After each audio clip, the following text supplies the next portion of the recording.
Learners, welcome back to focus for finals. तो आज मैं लेकर के आई हूँ VBO semester 6 MN2C organic farming principles of seed technology के मोस्ट इंपॉर्टेंट क्वेश्चन जो एग्जाम के लिए बहुत ही इंपॉर्टेंट है। आज हम डिटेल में समझेंगे इन एक 4 क्वेश्चन को, ठीक है। बीजों के क्लासिफिकेशन को, बीज का विकास एवं परिपक्वता की प्रक्रिया को और बीजों की क्वालिटी पर प्रभावित करने वाले तत्व। तो वीडियो को एंड तक जरूर देखना क्योंकि मैं हर टॉपिक को इजी एक्सप्लेन करूंगी, ओके, एग्जाम पैटर्न के हिसाब से। तो चलो बिना टाइम वेस्ट के स्टार्ट करते हैं पहला क्वेश्चन। तो आज का पहला क्वेश्चन है, बीज की परिभाषा लिखिए तथा बीज की संरचना का वर्णन कीजिए। तो जैसा कि आप सब जानते हैं कि किसी भी क्वेश्चन को लिखने से पहले उसका इंट्रोडक्शन लिखना पड़ता है, ठीक है। तो चलिए शुरू करते हैं। बीज पौधों के जीवन चक्र का सबसे महत्वपूर्ण अंग होता है। यह एक परिपक्व बीजांड होता है जिसमें भ्रूण यानी कि एम्ब्रियो एवं उसके विकास के लिए आवश्यक भोज्य पदार्थ सुरक्षित रहता है। बीज ही वह माध्यम है जिसके द्वारा पौधे अपनी अगली पीढ़ी उत्पन्न करते हैं। तो दोस्तों, बीज पौधे के जीवन का सबसे जरूरी हिस्सा होता है। ये वही चीज है जिससे नया पौधा जन्म लेता है, ठीक है। जब फूल में निषेचन यानी कि फर्टिलाइजेशन की प्रक्रिया पूरी हो जाती है तो बीजांड यानी कि ओव्यूल जो होता है वो बदलकर सीड बन जाता है, ठीक है। तो सरल शब्दों में कहते हैं कि बीज एक परिपक्व बीजांड होता है जिसमें एक छोटा सा जीवित भ्रूण और उसके पोषण के लिए भोजन मौजूद रहता है, ठीक है। और यही बीज अनुकूल परिस्थितियों में अंकुरित होकर नया पौधा बना देता है। तो बीज की परिभाषा है, जब निषेचन यानी कि फर्टिलाइजेशन की प्रक्रिया पूर्ण हो जाती है तब बीजांड का एक विकास होकर जो संरचना बनती है उसे बीज कहते हैं। सरल शब्दों में बीज वह प्रक्रिया है, परिपक्व बीजांड है जिसमें एक जीवित भ्रूण एवं पोषक तत्व संचित रहते हैं और जो अनुकूल परिस्थितियों में अंकुरित होकर एक नए पौधे का निर्माण करता है, ठीक है।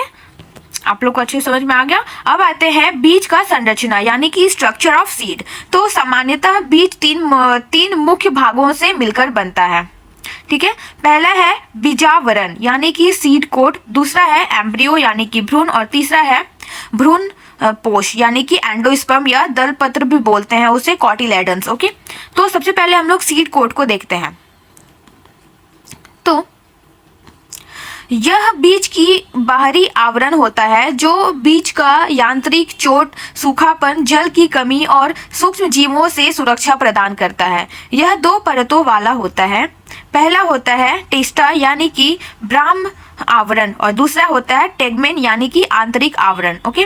तो यह बीज का बाहरी खोल होता है। इसका काम है बीज को सुरक्षा देना, जैसे चोट से, सूखापन से और सूक्ष्म जीवों से बचाना, ठीक है। इसमें 2 परतें होती है। पहली परत का नाम है बाहरी परत जो होता है उसका टेस्टा और दूसरी परत जो कि भीतरी परत होती है उसका नाम होता है टेगमेंट, ओके। बीजावरण पर एक छोटा छिद्र होता है जिसे सूक्ष्म द्वार यानी कि माइक्रोपाइल कहते हैं जो जल के प्रवेश का मार्ग बनाता है। तो बीजावरण पर एक छोटा सा छेद होता है जिसे सूक्ष्म द्वार यानी कि माइक्रोपाइल कहते हैं। यहीं से पानी बीज के अंदर प्रवेश करता है, ठीक है। अब आते हैं नेक्स्ट एम्ब्रियो, ठीक है, जिसे कि भ्रूण निषेचन के बाद अब बने युग्मज यानी कि जाइगोट से विकसित होता है। यह एक नन्हा पौधा होता है जो भविष्य में पूर्ण विकसित पौधे में परिवर्तित हो जाता है। भ्रूण के प्रमुख भाग है, देखिए, तो भ्रूण ही बीज का जीवित हिस्सा होता है जो बाद में पौधा बनता है, ठीक है। इसके 3 मुख्य भाग होते हैं। पहला है अंकुरांग यानी कि प्लूम्यूल, ओके, प्लम्यूल। इससे पौधे का ऊपरी भाग यानी तना और पत्तियां बनती हैं, ठीक है। दूसरा है मूलांकुर यानी कि रेडिकल। तो यह पौधे की जड़ का प्रारंभिक भाग है जिससे जड़ विकसित होती है, ठीक है। तीसरा है दलपत्र यानी कि कॉटिलेडन। यह भ्रूण में उपस्थित भोजन भंडारण करने वाला भाग होता है। यह भ्रूण में भोजन भंडारण का काम करता है, ठीक है। तीसरा है भ्रूण पोष या एंडोस्पर्म भी बोलते हैं, ठीक है। कई बीजों में यह भाग भोजन भंडारण का कार्य करता है। इसमें स्टार्च, प्रोटीन और वसा जैसे पोषक तत्व संचित रहते हैं, जैसे कि मक्का, गेहूं, ज्वार आदि में एंडोस्पर्म उपस्थित होता है, ठीक है। तो इसको समझते हैं कि एंडोस्पर्म क्या है। तो यह बीज का भोजन भंडारण का भाग होता है। इसमें स्टार्च, प्रोटीन और वसा जैसे पोषक तत्व पाए जाते हैं और इसका उदाहरण है मक्का, गेहूं, ज्वार बीजों में एंडोस्पर्म पाया जाता है। ठीक है, अब आते हैं इस क्वेश्चन का कंक्लूजन यानी कि निष्कर्ष में। तो अतः बीज एक जटिल जैविक संरचना है जिसमें भ्रूण, बीजावरण और पोषक तत्व सम्मिलित हो रहते हैं। यह पौधे के जीवन का प्रारंभिक बिंदु है और कृषि उत्पादन की नींव भी। ठीक है, तो दोस्तों बीज एक ऐसी प्राकृतिक संरचना है जिसमें भ्रूण, बीजावरण और पोषक तत्व शामिल होते हैं। यही बीज आगे चलकर नया पौधा बनाता है और कृषि की नींव रखता है। ठीक है, तो आप लोग ये तीन इसका जो बिंदु है वो याद रखिए। सबसे पहला था बीजावरण, सीड कोट, दूसरा है भ्रूण, एम्ब्रियो, और तीसरा है एंडोस्पर्म। ठीक है, और ये तीनों आप याद रखोगे तो आप खुद ब खुद अच्छे से एग्जाम में इसका एक्सप्लेन करके लिख लोगे। ठीक है, अब आते हैं नेक्स्ट क्वेश्चन पे। नेक्स्ट क्वेश्चन है बीज का विकास एवं परिपक्वता की प्रक्रिया को समझाइए।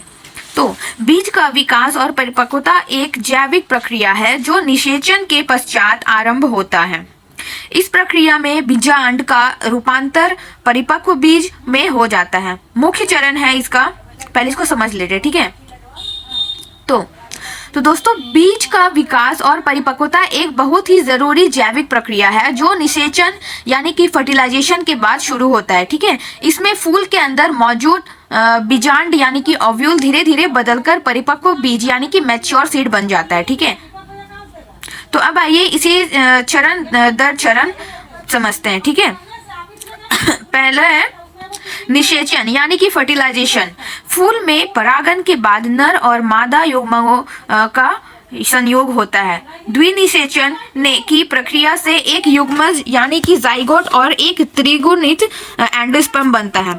युग्मज भ्रूण में तथा एंडोस्पर्म भोजन संग्रहण अंग में परिवर्तित होता है। ठीक है, तो सबसे पहले फूल में परागन यानी कि पॉलिनेशन होता है, यानी परागन पोलेन मादा अंग पर गिरते हैं। फिर नर और मादा युग्मक गैमेट्स जो होते हैं वो आपस में मिलकर जाइगोट बनाते हैं। ठीक है, इस प्रक्रिया को डबल फर्टिलाइजेशन कहते हैं। ठीक है, और युग्मज से भ्रूण यानी कि युग्मज से जो है वो एम्ब्रियो बनता है। ठीक है, युग्मज यानी कि जाइगोट, तो जाइगोट से क्या बनता है, एम्ब्रियो। ठीक है, और दूसरी तरफ एक त्रिगुणित कोशिका से एंडोस्पर्म बनता है जो आगे चलकर भोजन का भंडार बनता है। ठीक है, अब आते हैं दूसरा पॉइंट पे जो कि है भ्रूण का निर्माण यानी कि एम्ब्रियो फॉर्मेशन। ओके, तो युग्मज लगातार विभाजित होकर भ्रूण का निर्माण करता है। भ्रूण में तीन मुख्य भाग विकसित होते हैं। पहला है मूलांकुर, अंकुरांग और दलपत्र।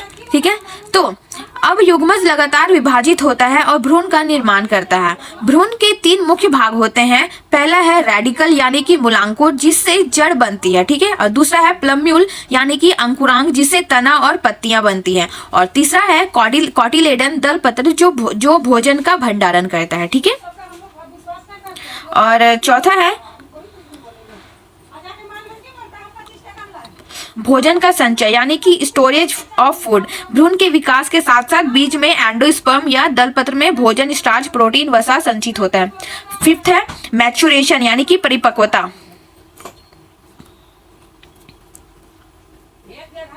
परिपक्वता जैसे जैसे भ्रूण और एंडोस्पर्म पूर्ण विकसित होते हैं बीज का जलांश घटता है और बीज शुष्क यानी कि ड्राई होकर निष्क्रिय अवस्था यानी कि डोरमेंट स्टेज में चला जाता है। ठीक है, तो बीजांड के बाहरी आवरण यानी कि एंटीग्यूमेंट्स से बीजावरण यानी कि सीड कोट बनता है। यह बीज को सुरक्षा प्रदान करता है जैसे चोट, सूखापन और कीटों से बचाव। ठीक है, वो होता है सीड कोट फॉर्मेशन। ठीक है, इसको बोलते हैं सीड कोट फॉर्मेशन। और ये मैच्योरेशन का मतलब होता है जैसे जैसे भ्रूण और एंडोस्पर्म पूर्ण विकसित होते हैं यानी कि बीज का जलांश यानी कि वाटर कंटेंट धीरे धीरे कम हो जाता है तो बीज सूख कर निष्क्रिय यानी कि डोरमेंट स्टेज में चला जाता है। अब यह बीज परिपक्व हो गया है और अंकुरन के लिए तैयार है। ठीक है, अब आते हैं इसका सिक्स्थ स्टेज पे जो कि है अंकुरन की तैयारी यानी कि प्रिपरेशन ऑफ जर्मिनेशन। परिपक्व बीज अनुकूल परिस्थितियों में अंकुरित होकर एक नए पौधे का निर्माण करता है। तो जब बीज को अनुकूल परिस्थितियों मिलती है, यानी पर्याप्त नमी, तापमान और ऑक्सीजन, तो बीज अंकुरित होकर एक नए पौधे में बदल जाता है। ठीक है, अब आते हैं इसका कंक्लूजन। बीज का विकास और परिपक्वता पौधों की पीढ़ियों को बनाए रखने की प्रक्रिया है। यह न केवल कई फसल का आधार है, बल्कि जीवन चक्र का सबसे महत्वपूर्ण चरण भी है। ठीक है, तो दोस्तों ये थे ऑर्गेनिक फार्मिंग के 2 इम्पॉर्टेंट क्वेश्चन, और मैं थोड़ी देर के बाद 2 और क्वेश्चन अपलोड करूंगी। ठीक है, तो वीडियो को लाइक करो, चैनल को सब्सक्राइब करना मत भूलना। Study smart, stay consistent. मिलते हैं नेक्स्ट वीडियो में with more exam focus content. Till then keep learning, keep growing. Bye bye.